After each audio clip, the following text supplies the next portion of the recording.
Hi guys, कैसे हैं आप लोग? Hi guys, how are you all? How are you?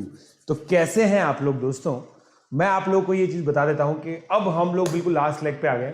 3 episode और बचे हैं, ठीक है? तो ये है, इसके बाद वाला जो एपिसोड है ना दोस्तों, वो सबसे अमेजिंग एपिसोड है। उसके अंदर मैं बताऊंगा एग्जामिनेशन डेज के अंदर मैंने क्या परफॉर्म किया और क्या नहीं किया, ठीक है?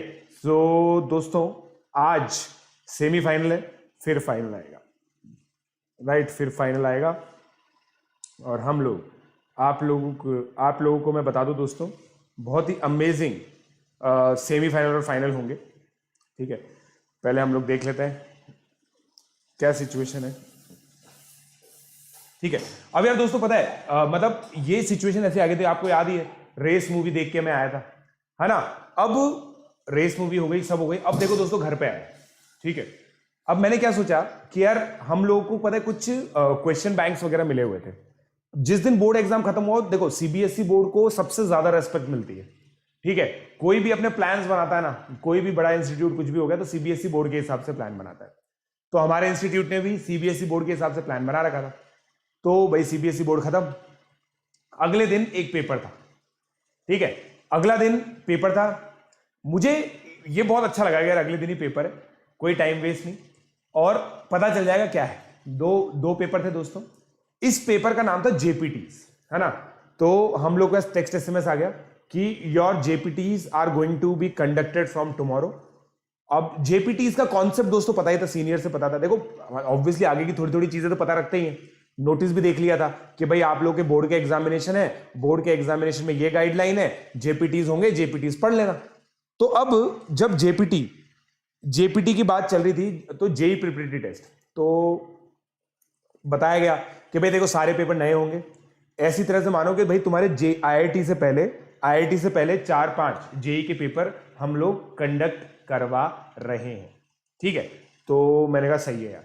और तुम ये मान के चलना, जेपीटी के अंदर जो प्रिपरेशन के बाद जो तुम्हारी वो रहती है, क्या बोलते हैं, जो परफॉर्मेंस रहेगी, वही आपकी फाइनली परफॉर्मेंस आएगी, ठीक है?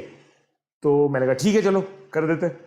अब चालू हुआ भाई, पेपर हुआ। अब दोस्तों पता है, मैं अगले दिन ही पेपर देने चला गया था। रेस मूवी देखी थी। आप इमेजिन करो, बोर्ड का एग्जामिनेशन 1 बजे खत्म होता है, घर आने के बाद रेस मूवी देखने चले गए। उसके बाद पढ़ने का मन थोड़ी करेगा यार, ऐसा लगता है कि यार एक बहुत बड़ा बोझ अपने सर से हटा है, तो आप रिलैक्स करते हो। मैं सो गया, अगले दिन पेपर देने गया, कोई प्रिपरेशन, कोई मॉक ऐसे प्रैक्टिस वगैरह कुछ नहीं थी भाई। दिमाग बिल्कुल जाम। 9 से 12, 2 से 5 का पेपर था। 9 से 12 के अंदर दोस्तों पहली बार ऐसा हुआ कि मुझसे मैथमेटिक्स का पेपर, मतलब मेरे को बहुत टाइम लग रहा था, एक एक क्वेश्चन करने में बहुत टाइम लग रहा था। अप्रोचेस बिल्कुल रस्टी हो रहा था, ऐसा लगता है ना कि यार दिमाग रस्टी, ऐसा लगता है ना। देखो जैसे मान लो आप टीटी के बहुत अच्छे प्लेयर हो, फिर आपने 1.5-2 महीने टीटी नहीं खेला और 2 महीने बाद आप एकदम से खेलना स्टार्ट करते हो, तो यार ऐसे केस के अंदर दोस्तों क्या होता है, गड़बड़ हो जाती है। तो मेरे साथ क्या हुआ दोस्तों, यही सिचुएशन थी। मेरे को समझ में ही नहीं आ रहा था ये पेपर क्या हो रहा है, ठीक है? और यहीं पे ही दोस्तों जो ड्रॉपर्स थे ना, उनको तो 12th बोर्ड का एग्जाम देना नहीं था, वो हर दूसरे हफ्ते टेस्ट दे रहे थे। उनका भी सिलेबस कंप्लीट हो चुका था, उन्होंने भी दिया। ये जेपीटीज दोस्तों, रेजोनेंस के जितने भी सेंटर्स थे ना, सब लोगों ने दिया। 6,500 बच्चों ने ये पेपर दिया था। जो टेस्ट सीरीज वाले थे, जिन्होंने टेस्ट सीरीज लेके, सब बच्चों ने दिया था। हम लोग को यह बताया गया कि 6,500 students are going to appear for this examination. The stakes were really high, right? अब पहला पेपर दिया, और ये दोस्तों ओपन टेस्ट के अलावा पहला ऐसा पेपर था, ओपन टेस्ट के अलावा पहला ऐसा पेपर था जिसमें इतनी भयंकर ऑडियंस पेपर देने वाली थी। और आपको यह पता था कि यार इन 6,500 बच्चों में से ही फाइनल रिजल्ट आने वाला है। और दोस्तों हमें यह भी बता दिया गया था कि इन 6,500 में से जो टॉप 10 में आएंगे ना, वो टॉप 100 के कैंडिडेट होंगे। बिल्कुल सिंपल इक्वेशन थी, ठीक है? तो मैंने कहा यार ये चीज सही है यार, ठीक है? तो मेरे को लगा कि यार ये कॉन्सेप्ट सही है। अब अपने को ये नहीं सोचना कि अपनी जेई में रैंक आएगी नहीं आएगी, अपना टारगेट है जेपीटीज के अंदर टॉप 10 में रैंक लानी है, ठीक है? अब दोस्तों दिमाग में कुछ और नहीं था, मैं सही बता रहा हूं, बहुत ईमानदारी से बता रहा हूं दोस्तों। इस तारीख से जेई तक दिमाग में कुछ भी और नहीं था, राइट?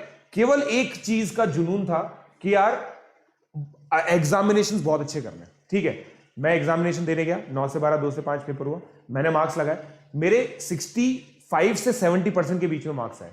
और जैसे ही मेरे 65 से 70% के बीच में मार्क्स आए ना, मुझे रियलाइज हो गया कि यार भाई बहुत बड़ी गड़बड़ है, तो बहुत बड़ी गड़बड़। ठीक है, तो मतलब फिर रिजल्ट भी आ गया। ठीक है, मैंने रिजल्ट का मेरे को पता था मैं बर्बाद हो चुका हूं। मेरी 42 रैंक आई, मतलब रेजो के अंदर इन 6,500 बच्चों में 42 रैंक आई। तो और मेरे से ऊपर कोई फ्रेशर नहीं था, पता है आपको, ये चीज अच्छी थी। मैं हमेशा देखो दोस्तों क्या ऑप्टिमिस्टिकली सोचता हूं, मेरे से ऊपर जो भी बच्चे थे ना, या तो वो दूसरे स्टडी सेंटर के थे या फिर ड्रॉपर्स थे। ड्रॉपर्स को इतनी आदत है यार, देखो इनमें से बहुत सारे ड्रॉपर्स हैं, उन्होंने पिछले साल भी जेपीटीज दिए होंगे, तो यही तो सेम ही पेपर होंगे, मैंने तो अज्यूम कर लिया। अगर नहीं भी थे ना तो भी मैंने तो अज्यूम कर लिया ताकि मैं खुश रह सकूं। तो मैंने सोचा यार ये जेपीटीज तो इन्होंने दे रखे हैं, तो इनकी रैंक तो आनी है। तो दोस्तों उन्होंने बहुत अच्छा परफॉर्म किया। अब टेंशन चालू। टेंशन किस चीज की थी कि यार टॉप 10 में क्या, मतलब टॉप 25 में भी नहीं आया अपन तो। और पूरी एग्जामिनेशन साइकिल में जब मैं हाईली डिमोटिवेटेड था, तब भी मेरी टॉप 20 में रैंक आई थी, मतलब सॉरी टॉप 20 से जस्ट बाहर था। तो यहां पे तो मैं टॉप 40 के बाहर हो गया, तो एकदम से हालत खराब हुई। और दोस्तों ये मैक्सिमम एस्पिरेंट्स के साथ होता है, बोर्ड एग्जामिनेशन के जस्ट बाद वाला एग्जामिनेशन है ना, वो तो बर्बाद होता है। ठीक है, वो तो बर्बाद होता है। अब एग्जामिनेशन हो गया, ठीक है, फिर फोन घुमाया अपन ने टीचर को, है ना, ज्यादा मत दिमाग लगाओ, बहुत तेज मत बनो। मैंने अपने टीचर्स को फोन लगाया। फोन लगाने के बाद मैंने बोला सर ये हो गया, ऐसी हालत हो गई। तो हमारे फिजिक्स केमिस्ट्री मैथ्स तीनों के सर से मेरी बात हुई। उन्होंने यही चीज बोली कि यार ये तो देख बहुत नॉर्मल सिचुएशन है, कोई बहुत बड़ी बात है नहीं इसके अंदर, तू बस एक काम कर, प्रिपरेशन स्ट्रैटेजी तेरी क्या है। मैंने बता दिया सर प्रिपरेशन स्ट्रैटेजी मेरी है कि मैं अपने अब अगला पेपर भी फुल सिलेबस ही है, मैं कोशिश करूंगा कि जो भी मेरे वीक टॉपिक्स हैं मैंने लिख रखे मैं उनको रिवाइज कर लेता हूं। तो दोस्तों अब देखो, अब क्या है, 3 जेपीटीज और होने थे। इमेजिन करना सिचुएशन, ठीक है, 13 तारीख को मेरा पेपर था, राइट, 10, 7, 4 ऐसे मान लो, या फिर कुछ अलग डेट्स होंगी। ये 3 जेपीटी बचे थे मेरे, जेपीटी 2, जेपीटी 3, जेपीटी 4, राइट, ये 3 जेपीटी बचे थे। मैंने क्या सोचा कि यार मैं इन 3 दिन के अंदर, जो 1, 2, 3 अप्रैल है, इसके अंदर मैं अपने सी टैग टॉपिक कर लूंगा, इसके अंदर मैं अपने बी टैग टॉपिक कर लूंगा, इसके अंदर मैं ए टैग टॉपिक करूंगा, और फिर यहां पे वापस से मैं सी टैग टॉपिक कर लूंगा अपना। समझ रहे हो? तो ये चीज मैंने स्ट्रैटेजी बनाई। अब ये स्ट्रैटेजी मेरी को बहुत हेल्प करी, और ये तभी हेल्प कर सकती है जब आपने प्रॉपर टैगिंग की हुई है। मैंने 2 साल की दोस्तों पूरी टैगिंग की हुई थी। मेरे लिए वो बहुत बड़ा अथाह सागर स्टडी मटेरियल का नहीं था, मेरे लिए कुछ स्पेसिफिक रजिस्टर्स थे जो मुझे उठाने थे, उसमें से पढ़ना था, उसको बंद करना था, कुछ नए क्वेश्चन प्रैक्टिस करने थे, और एग्जामिनेशन देने जाना था।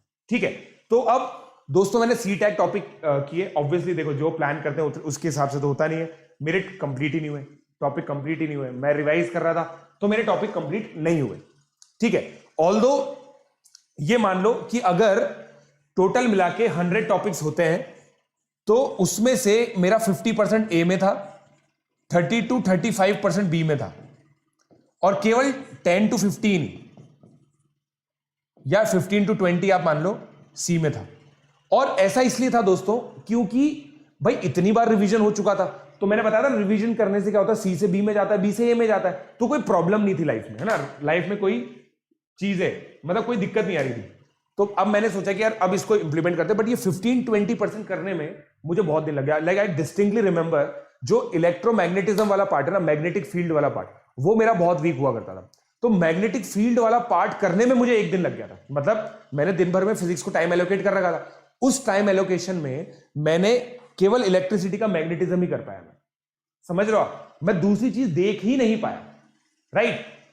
और but I was very rigid in my thought कि भाई मैंने जो टाइम एलोकेट कर रखा है फिजिक्स को, वो फिजिक्स को ही मिलेगा, वो ना ओवरशूट होगा। मैथमेटिक्स का टाइम मैथमेटिक्स को मिलेगा, केमिस्ट्री का टाइम केमिस्ट्री को मिलेगा। और ये टाइम, ये देखो दोस्तों, सब लोग अपने हिसाब से बनाते हैं, सबके यहां पे नंबर ऑफ टॉपिक्स अलग होते हैं, यहां पे अलग होते हैं, यहां पे अलग होते हैं।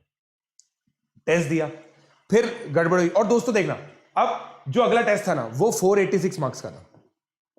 ठीक है, तो 162 मार्क्स थे, राइट।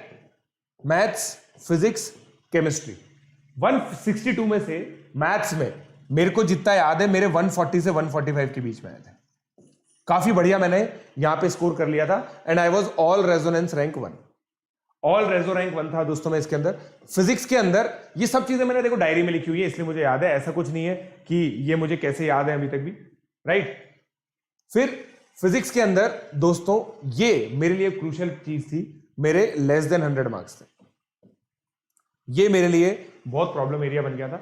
यहां पे मेरे 125 के करीब मार्क्स थे। केमिस्ट्री ओलंपियाड की तैयारी भी मैंने की थी, तो उस वजह से भी थोड़ा बूस्ट मिल रहा था, ठीक है। यहां पे भी जितना मुझे याद है ना, I was in top 3, I was in top 3। और इसमें जो प्रॉब्लम वाली बात थी ना हमारी, क्या है, सब्जेक्ट वाइज रैंक भी आती थी, I was not in top 50, not in top 50, मैं टॉप 50 में भी नहीं था। ओवरऑल मेरी जो रैंक आई थी 20 से 25 के बीच में आई थी जेपीटी 2 के बाद। अब जेपीटी 2 के बाद दोस्तों मेरे को देखो, again when we are in this zone दोस्तों, ये बहुत सेंसिटिव जोन होता है।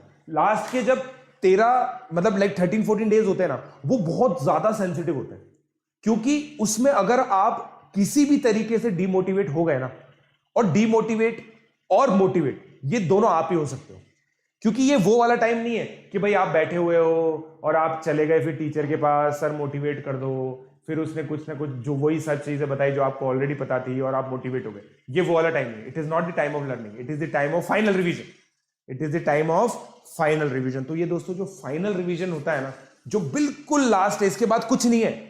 13 अप्रैल के बाद लाइफ में कोई पी नहीं है, कोई सी नहीं है, कोई एम नहीं है, कोई ए नहीं है, कोई बी नहीं है, कोई सी नहीं है।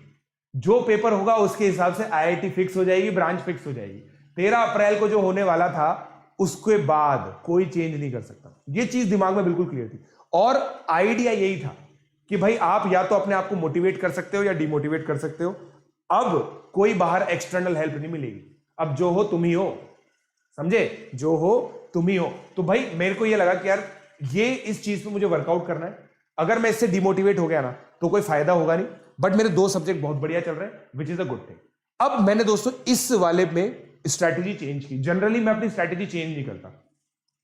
मैंने क्या किया, यहां से जेपीटी 2 से जेपीटी 3 में मैथमेटिक्स का टाइम, ऐसा मान लो अगर 1/3 था ना, मैंने 20% कर दिया, 20% कर दिया मैथमेटिक्स का टाइम, क्योंकि मैथमेटिक्स का मेरे को समझ में आता लगा, I was in the zone, मैं वापस से जोन में था, मेरे को कोई दिक्कत नहीं आ रही थी मैथमेटिक्स में। तो मैंने मैथमेटिक्स का टाइम फर्दर रिड्यूस किया, फिजिक्स को टाइम एलोकेट किया, ठीक है। क्योंकि पॉइंट ये है कि मैथमेटिक्स में मेरा अच्छा स्कोर आ रहा है, तो मैं उसको और ज्यादा करूंगा तो मैं 145 से कहां तक पहुंच जाऊंगा, 150 तक पहुंच जाऊंगा, 5 नंबर का।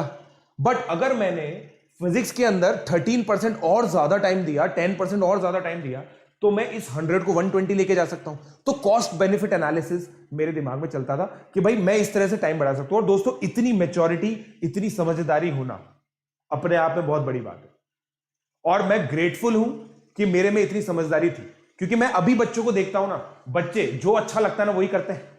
सर हमें तो फिजिक्स अच्छा लगता है, हम तो फिजिक्स करेंगे। एक बच्चा मेरे को बोलता सर मैं फेनमैन लेक्चर देख लूं क्या? कि मैंने कहा देख ले भाई, अब तेरी इच्छा कर रही है तो देख ले, फेनमैन लेक्चर भी देख ले, ठीक है। सर मेरे को सर इरोडोव हो गया, मैं क्रोटोव कर लूं क्या? अबे क्यों क्यों? और मैं पूछता हूं कि भाई पीएचडी करनी है? नहीं सर आईआईटी में जाना है। अबे आईआईटी में केवल फिजिक्स थोड़ी लेके जाएगी, इरोडोव बाबा थोड़ी छोड़ के नहीं जाएंगे, क्रोटोव थोड़ी छोड़ने जाएगा।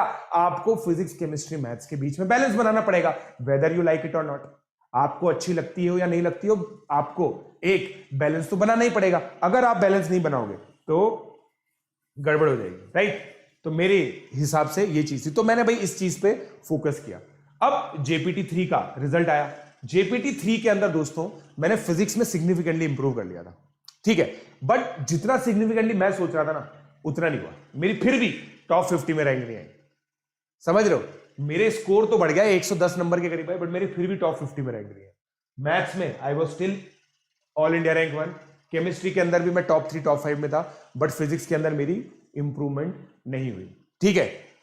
फिर मैंने सोचा कि यार अब क्या करें, क्या किया जाए ऐसा जिससे ऐसा हो। यहां पे भी रिस्क लेके मैंने फिजिक्स को एक्स्ट्रा टाइम दिया, ठीक है।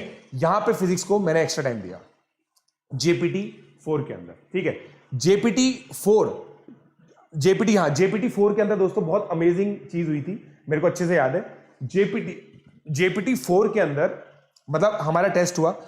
अब जेपीटी 4 से पहले, क्योंकि देखो जेपीटी 4 के बाद हम सीधा आईआईटी देने जाने वाले थे।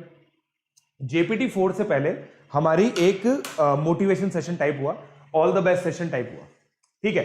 तो अब यार मेरे को याद नहीं है एक्चुअली कि वो बाद में हुआ था या उस समय हुआ था, बट सर ने ये चीज बोली कि भाई जो जेपीटी 4 है ना, वो तुम ये मान के चलो एग्जैक्टली उस पेपर की तरह आएगा जैसा 2007 का पेपर था। अब तुम्हें 2007 में का रिजल्ट पता है, 2007 में किस नंबर पे क्या रैंक आई थी ये भी पता है, तो तुम उसी हिसाब से दो। और दोस्तों देखो, ये कोचिंग्स की अच्छी बात होती है, कोटा के कोचिंग्स की, आईआईटी जेई के दिन वाला जो पेपर होता है ना, जेई से जस्ट पहले वाला पेपर सिंपल होता है, ताकि बच्चों के अंदर बहुत ज्यादा कॉन्फिडेंस आ जाए। समझ रहे हो, बच्चों का जितना पोटेंशियल होता है ना, उससे ज्यादा स्कोर करेंगे जेपीटी के अंदर, ये होता है। और सर ने यही चीज बोली कि तुम जितना जेपीटी में स्कोर करोगे ना, उससे थोड़ा सा कमी होगा तुम्हारा, बट तुम्हें इसमें अपने मार्क्स मैक्सिमाइज करने हैं। और कोशिश करो, मतलब हम लोगों को अलग से बुलाया था, वही पेटीज वाली जो हमारी सभाएं थी, जो टॉप 5 बच्चे थे, उसमें टॉप 5 में दोस्तों आप मानोगे नहीं, मतलब ड्रॉपर्स 3 थे और हम 12 के केवल 2 ही बच्चे थे, एक मैं था, एक कोई और बच्चा था, ठीक है।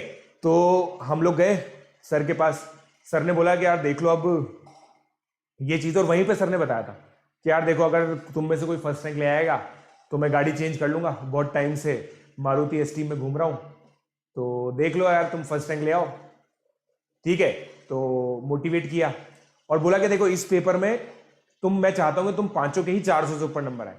486 का पेपर था, और जो बच्चा इसके अंदर अगर 450 लेके आएगा तो मैं तुम्हें बता देता हूं कि तुम्हारी फर्स्ट रैंक आ जाएगी। अगर तुम 450 ले आए ना, कोई भी बच्चा 450 ले आया इस पेपर के अंदर और लाया जा सकता है, तो तुम ये मान के चलना कि तुम्हारी फर्स्ट रैंक भी आ सकती है। अब दोस्तों देखो क्या है कि इस समय तक बच्चों को पता होता है, मेरे लिए 450 नंबर लाने का मतलब होगा तीनों में 150 लाना। मैंने कहा ये तो नहीं कर सकता मैं, मतलब पता होता है कि अपन क्या कर सकते क्या नहीं कर सकते, भाई 150 जितना नहीं है, ठीक है, 150 का तो नहीं है। तो मैंने सर से पूछा, सर टॉप 10 टॉप 25 का क्या है कट ऑफ, तो सर ने बोला अगर तुम्हारे 400 से ऊपर आ जाएंगे तो तुम टॉप 25 में आ जाओगे। मैंने कहा ठीक है यार, ये भी बढ़िया चीज है। तो फिर इसी उम्मीद से मैं जेपीटी में गया, टारगेट क्लियर था, 400 से ऊपर को स्कोर करना था। पेपर देखा, जैसा सर ने बोला था दोस्तों, पेपर बिल्कुल सरल था, ठीक। वाह, ये आशुतोष सर है क्या? आशुतोष सर भी भाई चैट कर रहे हैं। एनीवे, सो दोस्तों जेपीटी का पेपर था। अब 9 से 12 वाला पेपर हुआ। 9 से 12 वाला जो पेपर था ना दोस्तों, उस पेपर के अंदर मैंने उस पेपर के अंदर है ना, हम लोग का पूरा अरेंजमेंट था, बिल्कुल वही कलर्ड ओएमआर, जैसी ओएमआर जेई में आने वाली थी वैसी की वैसी ओएमआर हम मुझे मिली। पेपर करना चालू किया। पेपर की स्ट्रैटेजी बिल्कुल सिंपल थी। पहले केमिस्ट्री के अंदर 50 मिनट लगाए, फिर फिजिक्स के अंदर तकरीबन 55-60 मिनट लगाए, पूरा किया, एंड के लिए नहीं छोड़ा। फिर मैथमेटिक्स किया, लास्ट के 5-10 मिनट में पूरा पेपर चेक किया, जैसे मुझे करना था ना वैसे ही किया मैंने। मेरा सेंटर दोस्तों सब चीजें आ चुकी थी, ठीक है। तो मेरे ना, मैं आपको बताता हूं जितना मुझे याद है। अगेन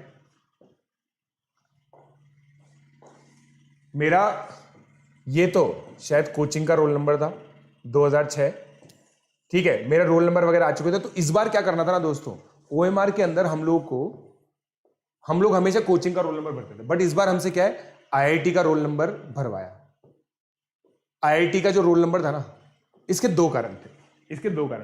एक, भाई कोचिंग को अगर रिजल्ट छापना है, रिजल्ट क्लेम करना है, तो उनके पास रोल नंबर होना चाहिए, एक तो ये। दूसरा जो स्टूडेंट एंगल था वो ये कि भाई तुम्हारी प्रैक्टिस हो जाएगी अपना रोल नंबर आईआईटी की ओएमआर पे भरने की, वरना तुम तो इतने गधे हो कि तुम आईआईटी के पेपर के अंदर भी रोल नंबर गलत भर सकते हो, ठीक है। तो ये मुझे तो बहुत अच्छा लगा, like I like this initiative कि भाई यार सही है, मैं इसके अंदर ओएमआर भर दूं, ओएमआर के अंदर हम लोग ये भर लेंगे, ठीक है। तो मुझे तो बहुत बढ़िया लगा, ठीक है। तो अब यार मैं आप लोगों को देख नहीं पा रहा हूं, ओके, मैं आप लोगों को क्यों नहीं देख पा रहा हूं? Now I am able to see you, yes, ठीक है। तो देखो दोस्तों, है ना भाई, ओएमआर में अब रोल नंबर भरा हमने, जो आईआईटी का रोल नंबर था। जितना मुझे याद है मेरा शायद आईआईटी का रोल नंबर ये था, ठीक है शायद, but I am not sure. तो आईआईटी का रोल नंबर भरा। अब पहला पेपर हो गया दोस्तों।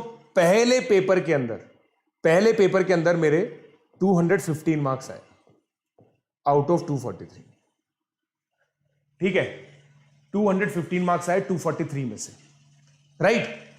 और मैं क्या सोच रहा था, मतलब ये मार्क्स का इंट्यूशन भी हो जाता है कि यार मेरे इतने मार्क्स आएंगे। मेरे को ये था कि भाई मेरे 200 क्रॉस कर जाएंगे, बट मेरे 215 है।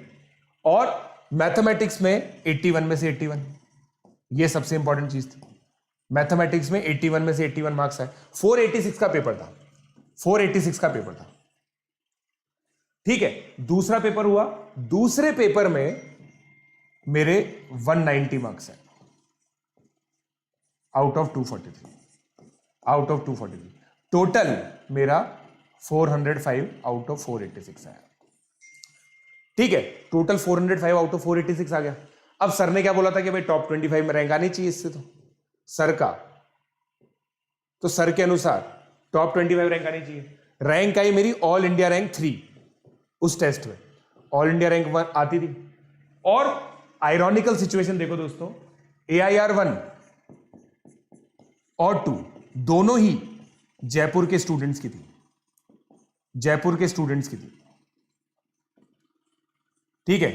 अब देखो भाई, अपन ने तो नाम भी नहीं देखा उनका, मैंने तो नाम भी नहीं देखा उनको। मुझे क्या पता था ये दोनों बहुत अच्छे दोस्त बनेंगे मेरे IIT बॉम्बे में जाके, बट मुझे नहीं पता था उस समय तक। तो ऑब्वियसली मैंने तो इनका नाम नहीं देखा, मैंने देखा भाई मेरे AIR 3 आई है, और बट मेरा स्कोर ये आया है, सर ने बोला था। और मैं कोटा सेंटर से फर्स्ट था, कोटा सेंटर से ड्रॉपर्स सब मिला लो मैं फर्स्ट रैंक पे था।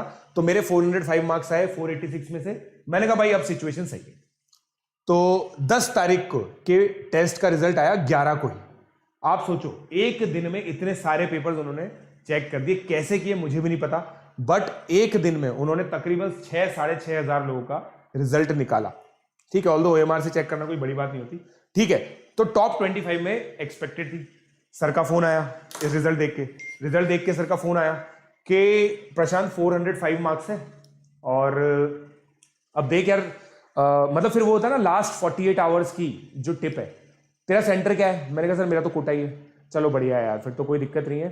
तो अब तू एक काम कर, 12 तारीख है, 12 तारीख को पढ़ना मत कुछ भी, मतलब लाइट तेरे को जो भी केमिस्ट्री वगैरह में तूने शॉर्ट नोट्स वगैरह बनाए वो देख लेना, बाकी कुछ करना मत, है ना, कुछ नया नहीं करना अब अपने को। मैंने कहा ठीक है सर, बिल्कुल कोई भी नई चीज नहीं करनी, एक नया क्वेश्चन नहीं करना, एक भी नया क्वेश्चन नहीं करना। मैंने कहा ठीक है सर। तो फिर मैंने सर से पूछा कि सर एक फुल सिलेबस पेपर है पड़ा हुआ है मेरे पास रेजोनेंस का ही, तो मैं वो कर लूं। तो सर ने बोला तो एक तू देख ले, कोई मतलब तू कॉल ले ले इस पे, तेरे को करना है, तेरे को अगर सही लग रहा है उससे कॉन्फिडेंस आएगा तो ठीक है, वरना कोई करने की जरूरत नहीं है, ठीक है। फिर 11 तारीख को, है ना, सर की विल के अगेंस्ट मैं क्रिकेट खेलने गया। सर ने मुझे बोला था कि भाई अब घर पे रहना, कोई भी अननेसेसरी कहीं बाहर जाने की जरूरत नहीं है, धूप बहुत ज्यादा है, अप्रैल में धूप हो जाती है यहाँ पे, तो ठीक है, लू लग सकती है। मतलब देखो अब क्या था ना, academically you are sorted, academically you are sorted. अब आपकी सिचुएशन खराब कैसे हो सकती है, या तो आप बीमार हो गए, ठीक है, या तो आप खेलते हुए हाथ पैर तोड़ा लिया आपने, कुछ ना कुछ इसी तरीके से आपका सिचुएशन खराब हो सकता है, ठीक है। सो अब देखो दोस्तों, मैं क्रिकेट खेलने गया। क्रिकेट में मैं क्या बहुत कमिटेड क्रिकेट प्लेयर हूं। कमिटेड मतलब कि भाई अगर बॉल इधर से कहीं से जा रही है ना, तो डाइव लगा के रोकना है, समझ रहे हो, रुकनी चाहिए बॉल, तो पूरी जी जान लगा देता था। बट मैंने, आप इमेजिन करो, हम रेड आइकन, अगर किसी को पता हो तो रेड आइकन बॉल से जो भारी होती है उससे खेलते थे। हमने उस दिन ब्लू टेनिस बॉल जो होती है ना, जो थोड़ी सी लाइट होती है, उससे खेले हम लोग। विक्की की जो बॉल होती है सब लोगों को पता होगा, तो विक्की की बॉल से हम लोग खेले, और कोई भी हाई कैच था ना, कोई भी नहीं किया, ठीक है। तो मतलब अब कुछ लोग तो देखो कॉमर्स वगैरह के थे, उनको तो कोई मतलब था नहीं, तो हाई मार रहे हैं, अपन ऐसे देख रहे हैं, और बॉल का गिरने का इंतजार कर रहे हैं, गिर जा गिर जा गिर जा गिर जा, ये गिरी, और फिर पकड़ के फिर थ्रो, समझ रहे हो, ऐसे बिल्कुल सिंपल। क्योंकि ये था भाई हाथ पैर पे कुछ नहीं होना चाहिए, वरना कोई मुंह दिखाने काबिल नहीं रहेंगे, ठीक है। तो ये चीज है ना, तो ये चीज है दोस्तों, है ना। तो अब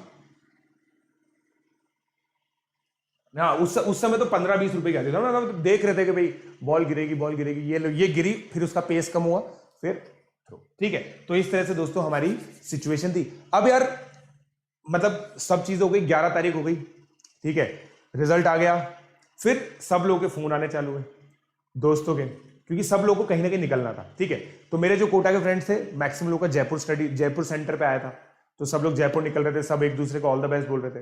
तो हम लोग कॉमर्स कॉलेज में खेलने जाते थे। कॉमर्स कॉलेज के अंदर बहुत सारे लोग मिले जो फिर इवेंचुअली कॉलेज वहां पे गए, अलग अलग सेंटर गए। तो फिर जो हमारी कस्टमरी फाइनल पेटीज थी वो खाई हम लोगों ने, कि भाई पेटीज तो खानी जरूरी है। हम कोचिंग के दोस्त लोग मिले, कुछ कोटा के भी थे उसमें से, हम लोगों ने साथ में पेटीज वगैरह खाई और फिर एक दूसरे को ऑल द बेस्ट बोला, क्योंकि सबको पता था ये, और सर ने भी बोला था कि कोचिंग की दोस्ती लंबी नहीं चलती अनलेस आप लोग सेम कॉलेज में चले गए, फिर वो कॉलेज की दोस्ती हो जाती है। ठीक है, तो कोचिंग की दोस्ती लंबी नहीं चलती। तो कोचिंग की जो दोस्ती होती है ना दोस्तों, वहीं पे खत्म होने वाली थी। बहुत सारे लोग इसमें से दूसरे कॉलेज में जाने वाले थे, कुछ लोग मेरे साथ जाते जिस भी कॉलेज में मैं जाता। तो यही सब चीज थी कि यार मतलब थोड़ा सा नॉस्टैल्जिक तो हो ही जाता है। 2 साल एक ही सीट पर बैठे हैं, बहुत सारी मटर गश्ती की है, बहुत सारी मस्तियां की हैं, बहुत सारी बार पढ़े हैं, ये सब चीजें दोस्तों बहुत यूनिक पोजीशन बना लेते हैं आपकी लाइफ में। ठीक है, बहुत सारे लोग बाहर के थे, अलग अलग कल्चर्स के बारे में पता चलता है। ठीक है, आप लोग बोलते हो ना बहुत सारी बार मैं बिहारी टोन निकालने की कोशिश करता हूं, तो आप बोलते हो सर आप बिहार से हो क्या। कभी थोड़ी सी मराठी भी बोलने की कोशिश करता हूं तो मराठी में। तो ये सब चीजें दोस्तों सबसे पहले कोटा में सीखी थी। कोटा क्या मिनी इंडिया है, हर जगह से लोग कोटा में आते हैं और आपको कुछ ना कुछ सिखा के जाते हैं। ठीक है, आपको कुछ ना कुछ सिखा के जाते हैं, राइट। तो ये बहुत अमेजिंग चीज थी जो वहां पे हो रही थी। तो सबको फाइनल गुड बाय किया। फिर 11 तारीख थी, 12 तारीख हुई। 12 तारीख को दोस्तों सिचुएशन खराब होने लग गई थी। ठीक है, सिचुएशन मतलब बिल्कुल ऐसा लग गया था कि 11 तारीख को तो नींद आ गई थी। सर ने बोल रखा था तुम्हें 12 तारीख को नींद आएगी नहीं, तो इसलिए 8 या 9 बजे बेड पे चले जाना, अंधेरा कर देना रूम में, पिन ड्रॉप साइलेंस करना, थोड़ा बहुत सोचोगे, सोचते सोचते सो जाओगे, पता नहीं चलेगा। ठीक है, तो ये सब चीजों का तुम ध्यान रखना, राइट। सो दोस्तों ये थर्ड लास्ट चैप्टर है, इसके बाद 2 चैप्टर और हैं बस, है ना। तो ये चीज बोली और उसके बाद दोस्तों मतलब उसके बाद ये हुआ कि मतलब 12 तारीख का जो दोस्तों एक्सपीरियंस था ना, मतलब मैं आपको ये बता रहा हूं दोस्तों, लाइफ में इससे ज्यादा प्रेशर मैंने कभी नहीं झेला। आज तक बोल रहा हूं मैं, आज तक भी मैंने बहुत सारी अमेजिंग चीजें की हैं, बट जो प्रेशर 12th का था ना, 12th अप्रैल का, उतना प्रेशर कभी नहीं झेला मैंने। या तो फोर्स बढ़ गई थी या एरिया बहुत कम हो गया था, बट जो भी था ना दोस्तों, प्रेशर बहुत ज्यादा था। और मैं ये चीज सोच रहा था कि यार क्या मुझे ये आता है, क्या मुझे ये आता है, क्या मुझे आता है। और ऐसे पता डाउट्स हो रहे थे मतलब इन द सेंस कि आप ये सोच रहे थे कि यार वो SN2 रिएक्शन था, उसमें ये था, हाँ ठीक है ये ऐसे होता है।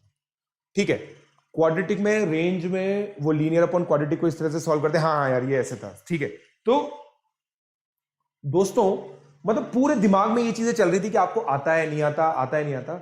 और फिर दोस्तों मतलब आंखें बंद करके बस ये चीज सोचनी होती थी कि यार 2 साल पढ़ाई की है। ठीक है, 2 साल की पढ़ाई एक दिन में खत्म नहीं होगी।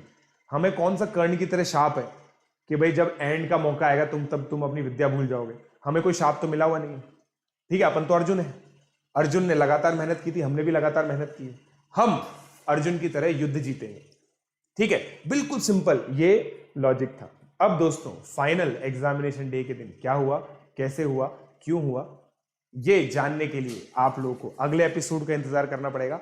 और दोस्तों अगला एपिसोड बहुत अमेजिंग है, बहुत ज्यादा अमेजिंग है अगला एपिसोड, क्योंकि अगले एपिसोड के अंदर मैं आप लोगों को बताऊंगा day of successes. Chemistry olympiad के दिन मैंने कैसे पेपर दिया, और फिर उस दिन जो जेई वाला था उस दिन मैंने कैसे पेपर दिया, जेई मेन का जो पेपर था उस दिन मैंने कैसे पेपर दिया, ये सारी चीजें मैं आप लोगों को बताऊंगा। बिट्स पिलाने के बारे में बताऊंगा, बिट्स का पेपर भी मैंने दिया था। तो डेज ऑफ सक्सेस मैंने एक ही चैप्टर में कवर किया है। तो ये चीज है दोस्तों, ठीक है। और मैं आपको ये चीज बता रहा हूं कि मतलब कुछ बच्चे तो जानते हैं, मैं आप लोगों को एक चीज बता रहा हूं, मैंने OMR में फाइनल पेपर में गलती की है। ठीक है, अगर वो गलती मैं नहीं करता ना तो मेरी टॉप 10 में भी रैंक आ सकती थी। ठीक है, बहुत सारे बच्चे जानते हैं ये बात।